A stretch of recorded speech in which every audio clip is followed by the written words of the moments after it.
Study centre में आपका स्वागत है। आज मैं बिहार बोर्ड 2021 का मोस्ट इम्पॉर्टेंट गणित यानी मैथमेटिक्स का कुछ ऑब्जेक्टिव बताने जा रहा हूँ। ठीक है, तो इसे आप ध्यान से देखिएगा, बहुत ही इम्पोर्टेंट ऑब्जेक्टिव है ये। ठीक, तो यहाँ पर देखिए पहला क्वेश्चन क्या बोल रहा है। पहला पार्ट है ये।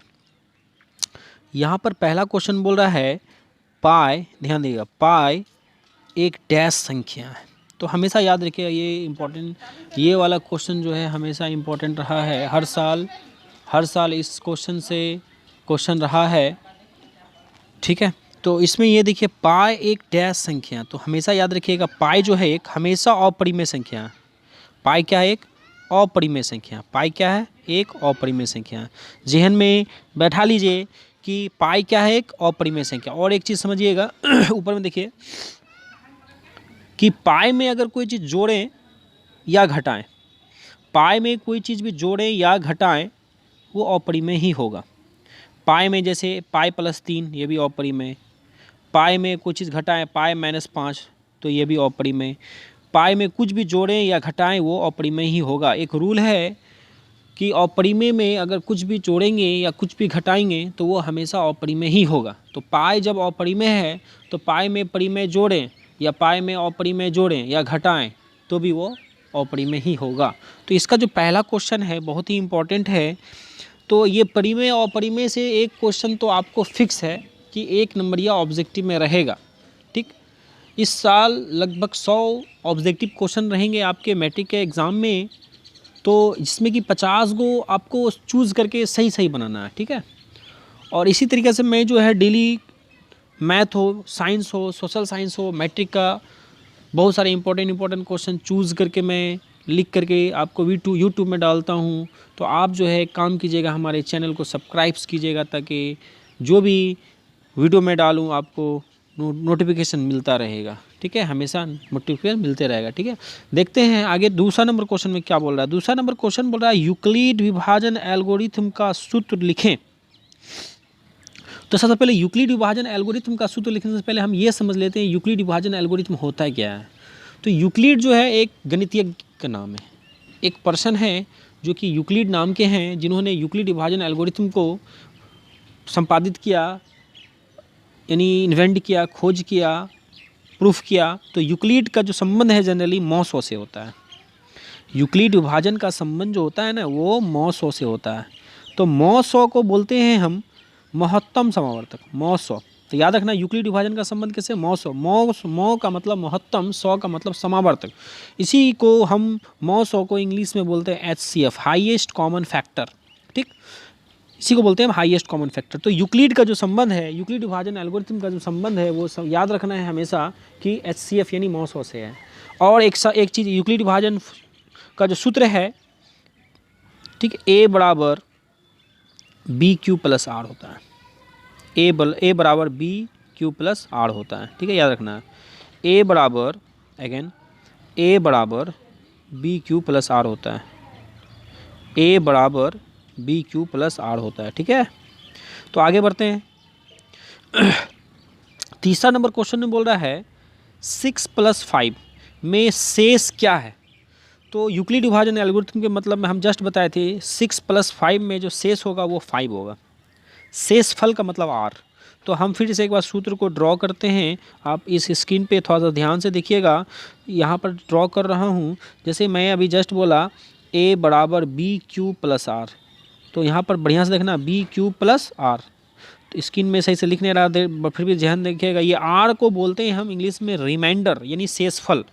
तो BQ के साथ जो R है यानी प्लस के बाद जो R है उसको बोलते हैं हम शेषफल। तो यहाँ पर आप गौर कीजिएगा, यहाँ पर जो 6 और x है, यहाँ क्या है 6x + 5, यही है ना।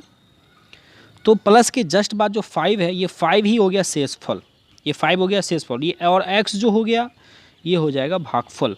ठीक है, और ये जो हो जाएगा भाजक 6। तो देखते हैं इसमें जो मांग रहा था मैं बोल दिया हूँ, शेषफल 5 होगा। अब नेक्स्ट क्वेश्चन देख रहे हैं कि 6Q + 9 में भागफल कौन होगा। भागफल का मतलब क्वोटिएंट, भागफल का मतलब क्वोटिएंट।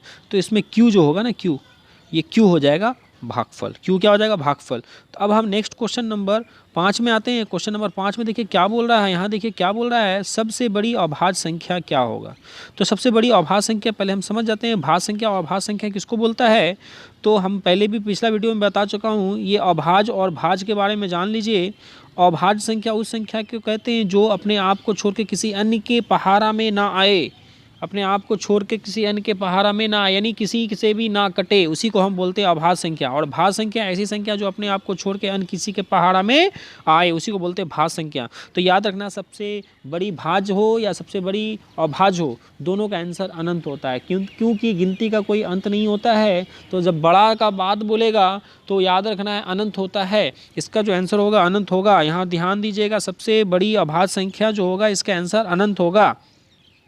और सबसे छोटी अभाज्य संख्या को याद रखना 2 होता है। इसी में याद रखिएगा, सबसे छोटी का जब बात आए, सबसे छोटी का जब बात आए, सबसे छोटी अभाज्य संख्या तो बोलना है 2। सबसे छोटी अभाज्य संख्या 2।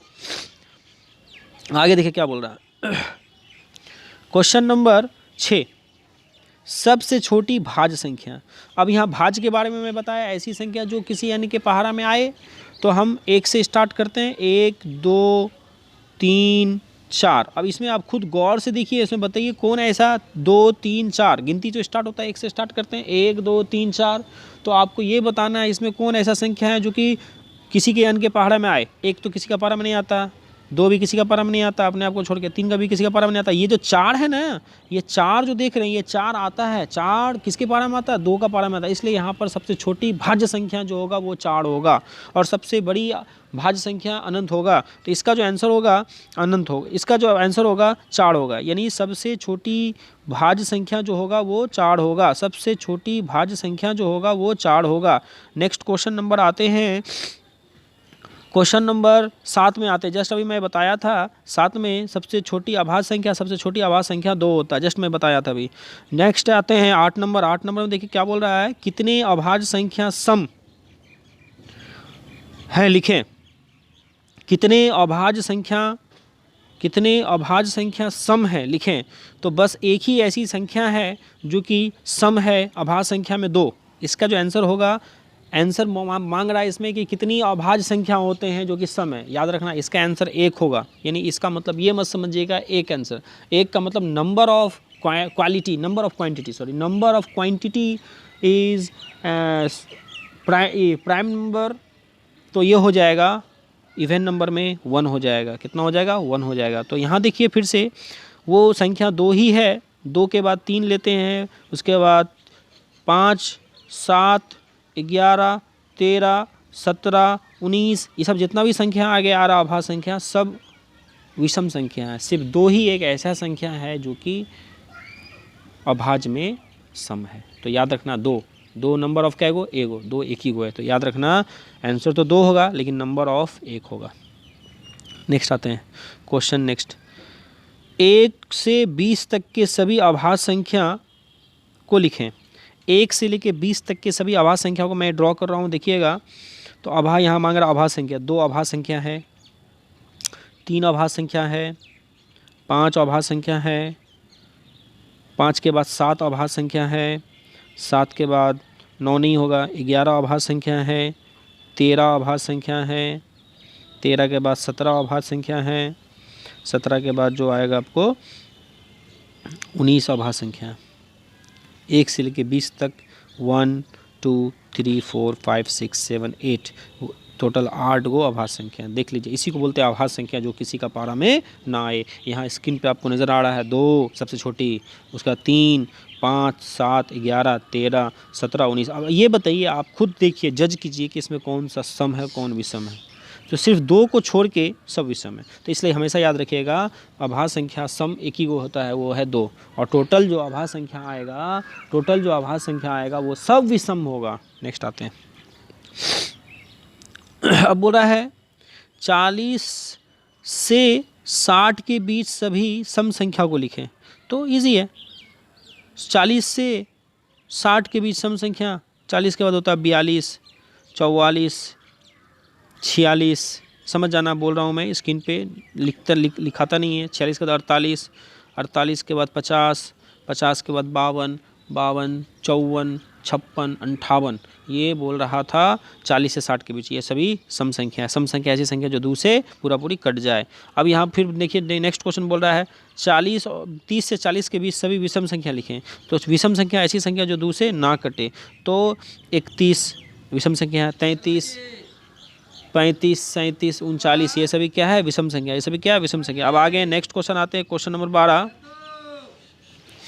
क्वेश्चन नंबर 12 में देखिए क्या बोल रहा है। तो क्वेश्चन नंबर 12 में बोल रहा है कि √20 एक डैश संख्या है। तो √20 एक डैश संख्या। तो हम बताना चाहते हैं परिमेय और अपरिमेय के बारे में। पहले भी मैं पिछला वीडियो में डाल चुका हूँ, आप देख लीजिएगा। तो परिमेय मतलब ऐसी संख्या जो रूट से बाहर आए, ठीक है, रूट से पूरा पूरी बाहर आ जाए वो परिमेय। और ऐसी संख्या जो रूट से पूरा पूरी बाहर ना आए वो अपरिमेय। ऐसी संख्या जो रूट से पूरा पूरी बाहर आ जाए वो परिमेय संख्या होती है, और ऐसी संख्या जो रूट से पूरा पूरी बाहर ना आए उसे अपरिमेय संख्या कहते हैं। अब देखते हैं 20 को रूट से बाहर निकालने की कोशिश करते हैं हम। तो 20 को देखते हैं बाहर निकालने की कोशिश करते हैं। 20, तो 20 को तोड़ते हैं 2 × 2 4 हो गया, और 4 × 5 = 20, तो 20 हो गया। अब रूट का मतलब 2 का एक बाहर, 2 का एक बाहर तो हो गया, लेकिन रूट के अंदर क्या रह गया? 5। तो ये पूरा पूरी बाहर नहीं आया, ये पूरा पूरी बाहर नहीं आया, इसलिए जो √20 जो है ये अपरिमेय संख्या है। √20 जो है ये क्या है? अ का मतलब अपरिमेय संख्या, समझ जाना, ठीक है। √20 क्या है? अपरिमेय संख्या। अब नेक्स्ट आते हैं 13 नंबर क्वेश्चन में। देखिए क्या बोल रहा है 13 नंबर क्वेश्चन में बोल रहा है √8 बटा √2 डैश संख्या। तो √8 और √2 को तोड़ते हैं।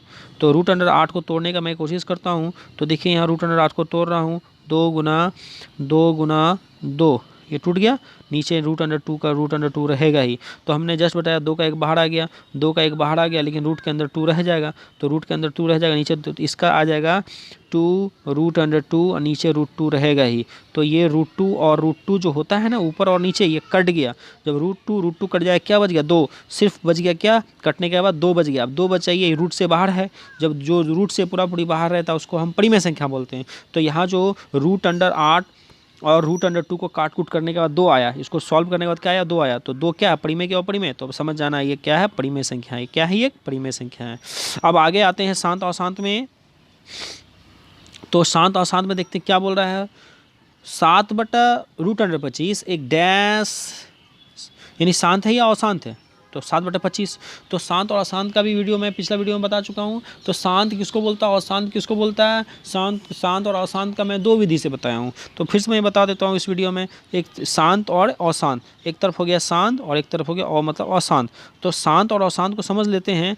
जिसका हर काट कूट करने के बाद जिसका हर सिर्फ 2 का गुणज हो तो शांत, 5 का गुणज हो तो भी शांत, और 2, 5 दोनों का गुणज हो तो भी शांत। इसके अलावा अगर कोई संख्या आ जाए, अगर काट कूट करने के बाद अगर अशांत उस संख्या को कहते हैं जिसका हर में 3 आ जाए, 7 आ जाए, 11 आ जाए, इस टाइप का संख्या आ जाए, और इस टाइप का संख्या अगर गुणज आ जाए तो समझ जाना वो अशांत है।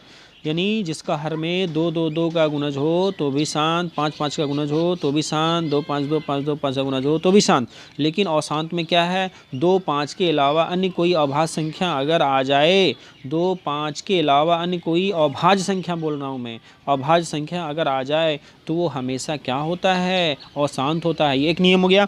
एक नियम मैं और बताना चाहता हूँ शांत अशांत का। शांत अशांत का एक नियम और है। शांत अशांत का ये पॉइंट वाला दशमलव वाला नियम बताने चाह रहा हूँ मैं। तो शांत अशांत यानी जो पॉइंट के बाद या पूरा पूरी कट जाए, जो पूरा पूरी कट जाए, पॉइंट के बाद भी पूरा पूरी कट जाए वो शांत, और जो पूरा पूरी ना कटे, अल्टरनेट रिपीट करे या रिपीट करे वो अशांत।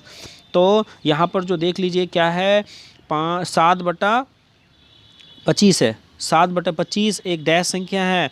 तो 7/25, 7 का परम 25 आ नहीं रहा। नीचे हर में क्या है? हर मतलब नीचे का मतलब 25 को तोड़े 5 × 5।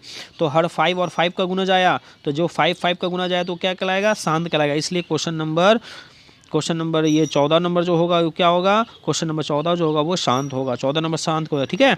अब हम आते हैं नेक्स्ट क्वेश्चन नंबर 15 में। π/2 जस्ट मैं बताया कि पाई के साथ कोई भी जोड़े, घटाएं या गुना करें तो वो हमेशा अपरिमेय ही होगा। इसका जो 5 नंबर का आंसर होगा वो अपरिमेय ही होगा। तो 15 नंबर का आंसर अपरिमेय होगा। π/2 क्या है? अपरिमेय। बट लेकिन यहाँ पर अगर पाई है, पाई का मान अगर दिया हुआ है, पाई का मान जैसे दे दिया 22/7, तो ये 22/7 जो होगा ये परिमेय होगा, लेकिन पाई क्या होगा? अपरिमेय होगा। ध्यान में रखना है। पाई क्या होगा, अपरिमेय होगा, लेकिन 22 बटा जो वैल्यू हो, वैल्यू मान अगर दे दिया तो वो समझ जाना वो परिमेय होगा। नेक्स्ट आते हैं क्वेश्चन नंबर 16 में देखते हैं क्या है, 3/75 क्वेश्चन है, 3/75 शांत है या अशांत है ये बताना है। 3/75 शांत है या अशांत है ये बताना, शांत है कि अशांत है ये बताना। तो देखते हैं 3/75 क्या है। तो 3 का पारा में, या देखिए 3/75 को यहाँ हम स्क्रीन पे सॉल्व कर रहा हूँ।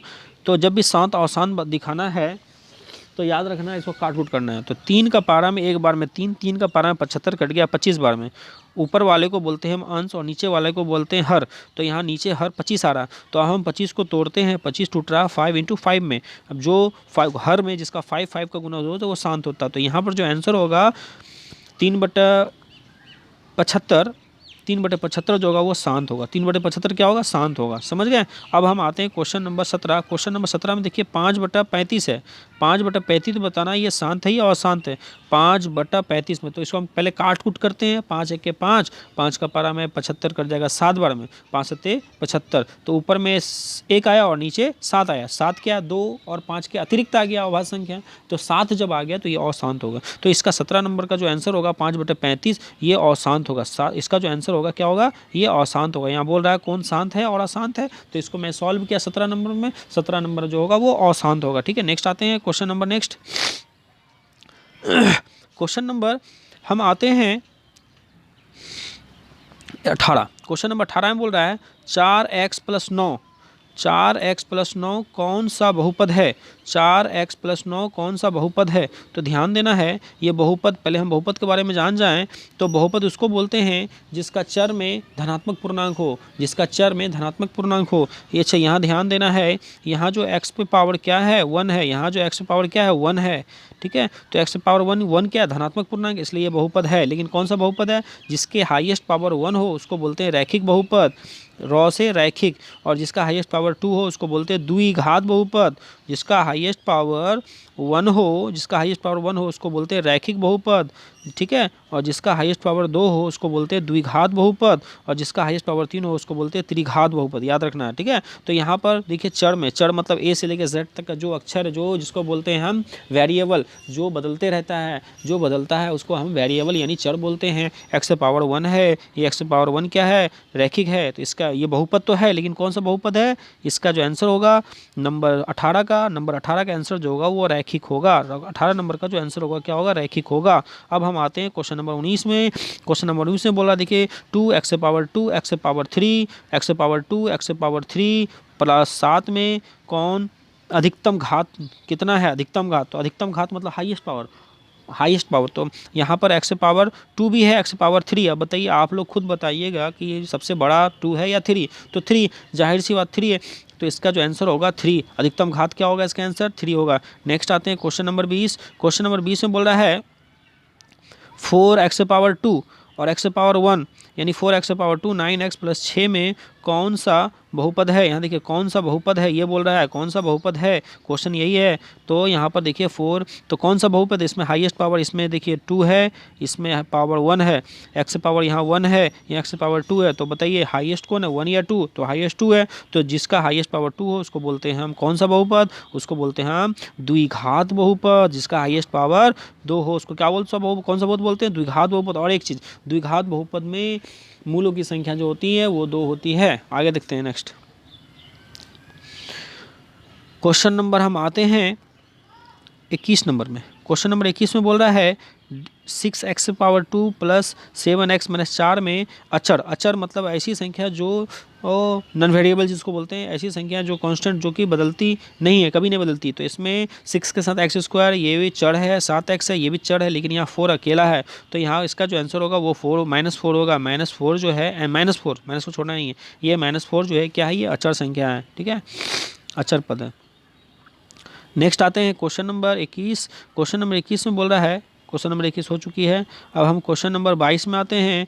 क्वेश्चन नंबर 22 में बोल रहा है -7x से पावर 2 - 9x + 5 में x का, यहाँ देखिए ना, -7x पे पावर 2 -9x + 5 में x का गुणांक क्या होगा, तो x का गुणांक बताना है, यानी x का गुणांक का मतलब x के साथ क्या गुना है, तो x के साथ जो गुना है देख लीजिए यहाँ x के साथ गुना जो है वो 7 है +7, इसमें जो x का जो गुणांक होगा वो +7 होगा, इसमें x का गुणांक जो होगा क्या होगा +7 होगा। और इसी में अगर बोल दिया x स्क्वायर का गुणांक, तो x स्क्वायर का गुणांक बोलेगा तो बोलना 6, इसी में बोला अचर पद, तो अचर पद बोलना है -4, लेकिन आपके क्वेश्चन में क्या बोल रहा है x का गुणांक, तो x का गुणांक जो होगा यहाँ पर, x का गुणांक जो होगा यहाँ पर होगा -9, x का गुणांक जो होगा यहाँ पर क्या होगा -9 होगा, और इसमें अचर पद क्या होगा 5 होगा, और इसमें x स्क्वायर का गुणांक क्या होगा, इसमें x स्क्वायर का गुणांक जो होगा वो -7 होगा। आगे देखते हैं नेक्स्ट क्वेश्चन नंबर 23 में, देखते हैं क्या बोल रहा है। क्वेश्चन नंबर 23 में मूलों का योग का सूत्र क्या होगा, तो मूलों के योग का द्विघात में मूलों के योग का सूत्र अल्फा प्लस बीटा बराबर होता है -b/a, अल्फा प्लस बीटा बराबर सूत्र होता है -b/a, तो अल्फा प्लस बीटा बराबर सूत्र जो होता है वो क्या होता है -b/a होता है, और अल्फा इंटू बीटा बराबर सूत्र जो होता है वो c/a होता है, अल्फा इंटू बीटा बराबर सूत्र जो होता है वो c/a होता है, ठीक है। अब देखिए यहाँ पर क्वेश्चन नंबर 24 में क्या बोल रहा है, मूलों का गुणनफल क्या होगा द्विघात बहुपद में, मूलों का गुणनफल अभी जस्ट में बताया, अल्फा इंटू बीटा बराबर होता है c/a, अल्फा इंटू बीटा बराबर क्या होता है c/a। अब हम आते हैं मूलों का गुणनफल का योग हो गया। अब हम आते हैं 25 नंबर में, देखिए क्या बोल रहा है द्विघात में, 25 नंबर में देखिए क्या बोल रहा है 25 नंबर में बोल रहा है, देखिए यहाँ नीचे 25 नंबर में बोल रहा है क्या कि द्विघात में कौन सा सूत्र लगाया जाता है, तो द्विघात के लिए सूत्र होता है, यहाँ देखिए द्विघात के लिए सूत्र होता है x² minus alpha plus beta into x, alpha plus beta into x plus alpha into beta plus alpha into beta plus alpha into beta, ये सूत्र होता है द्विघात का, रट जाना है।